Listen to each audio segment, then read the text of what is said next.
Tell the truth. Don't be bullshitting people. Like I say, there's enough bullshit as it is. There's enough bullshit as it is. In fact, there's just enough. Did you know that? There's just enough bullshit to hold things together in this country. Bullshit is the glue that binds us as a nation. Where would we be without our safe, familiar American bullshit? Land of the free, home of the brave, the American dream. All men are equal, justice is blind, the press is free, your vote counts. Business is honest, the good guys win. The police are on your side. God is watching you. Your standard of living will never decline. And everything is going to be just fine. The official national bullshit story. I call it the American okey doke. Every one of those items is provably untrue at one level or another, but we believe them because they're pounded into our heads from the time we're children. That's what they do with that kind of thing. Pounded into the heads of kids because they know that children are much too young to be able to muster an intellectual defense against a sophisticated idea like that. And they know that up to a certain age, children believe everything their parents tell them. And as a result, they never learn to question things. Nobody questions things in this country anymore. Nobody questions anything. Everybody's too fat and happy. Everybody's got a cell phone that'll make pancakes and rub their balls now, you know? Way too fucking prosperous for our own good. Way too fucking prosperous. Americans have been bought off and silenced by toys and gizmos, and no one learns to question things. You remember? Now, okay. You remember Barbara Bush? I call her the silver douchebag. You remember her? Okay. Barbara Bush. She is the mother of Governor George Bush. I call him Governor Bush because that's the only elected office he ever held legally in our country, okay? George Bush, Governor Bush.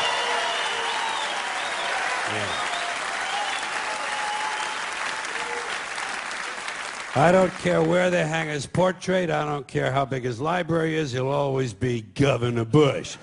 I don't even capitalize his name when I type it anymore. So she's the mother of Governor George Bush. She's also the wife of his father, George H.W. Bush, who did become president in the normal, legal, traditional manner. And when he did, she came along for the ride as First Lady. And that's been the tradition up till now. A man has been elected, and the woman has come along for the ride as the First Lady. And usually, as in American life in general, the woman is condescended to, patronized, given something to do to keep her busy. A lot of times they give her a charity or a cause, something she can champion. Betty Ford was told to drink. Remember that? Yeah, that was Betty Ford's assignment. Betty, you get drunk and get totally fallen down, fucked up, shit-faced drunk, okay? You just get fucked up drunk, and we'll hose you down, baby. We'll hose you down. We'll put you in a facility, you'll get sober, and then we'll put your name in the facility. Liza Minnelli can get sober, and everything's going to be okay, right? That was her assignment. Barbara Bush's assignment was getting children to read. Remember that? Getting children to read. They figured she had had so much success with George.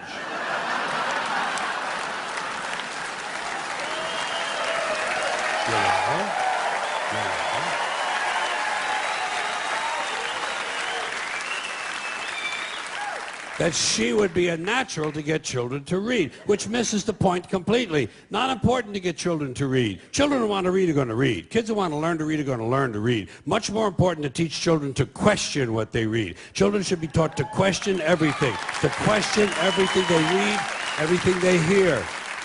Children should be taught to question authority. Parents never teach their children to question authority because parents are authority figures themselves and they don't want to undermine their own bullshit inside the household. So they stroke the kid and the kid strokes them and they all stroke each other and they all grow up all fucked up and they come to shows like this.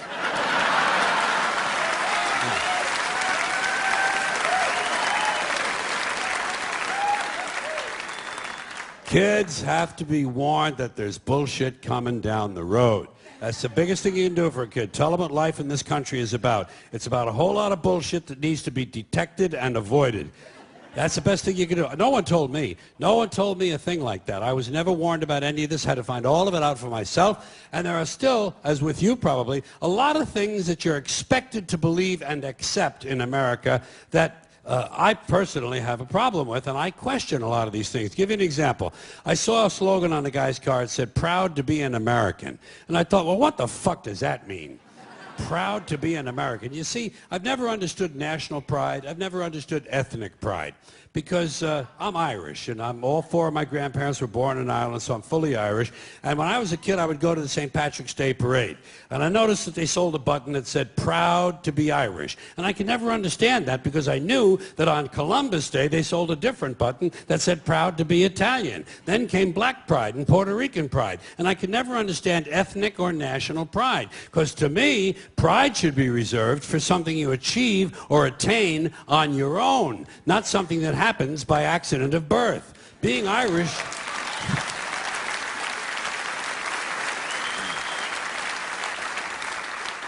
Being Irish isn't a skill. It's a fucking genetic accident. You wouldn't say, "I'm proud to be 5'11".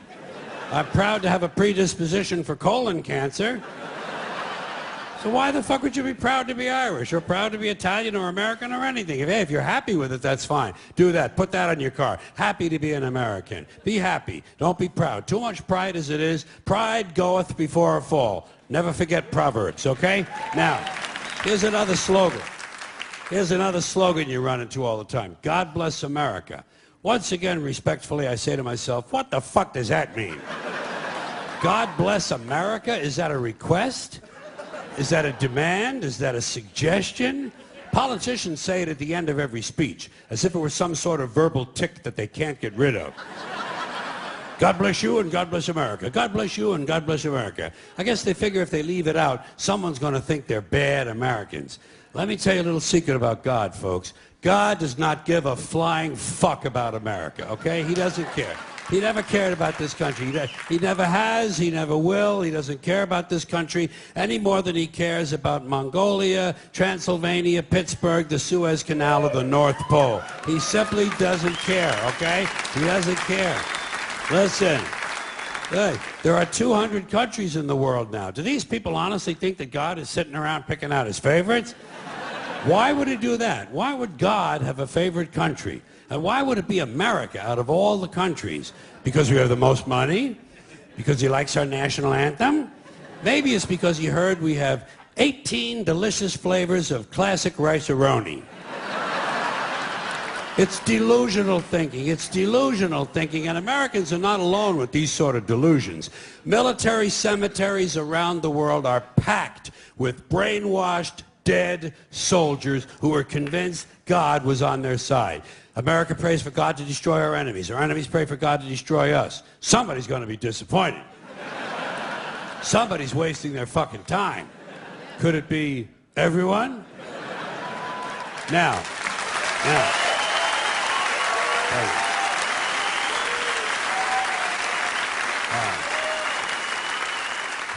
If people want to say God bless America, that's their business. I don't care. But here's what I don't understand. If they say God bless America, presumably they believe in God. And if they do, they must have heard God loved everyone. That's what he said. He loved everyone and he loved them equally. So why would these people ask God to do something that went against his own teachings? You know what these God bless America people ought to do? They ought to check with that Jesus fellow they're so crazy about. They're always talking about what would Jesus do? What would Jesus do? They don't want to know so they can do it. They just want to know so they can tell other people to do it. Well, I'll tell you what Jesus would have done. I'll tell you what Jesus would have done. He would have got up on the top of the Empire State Building and said, God bless everyone around the world forever and ever till the end of time. That's what Jesus would have done, and that's what these people should do, or else they should admit that God bless America is really just some sort of an empty slogan with no real meaning except for something vague like good luck. Good luck, America. You're on your own.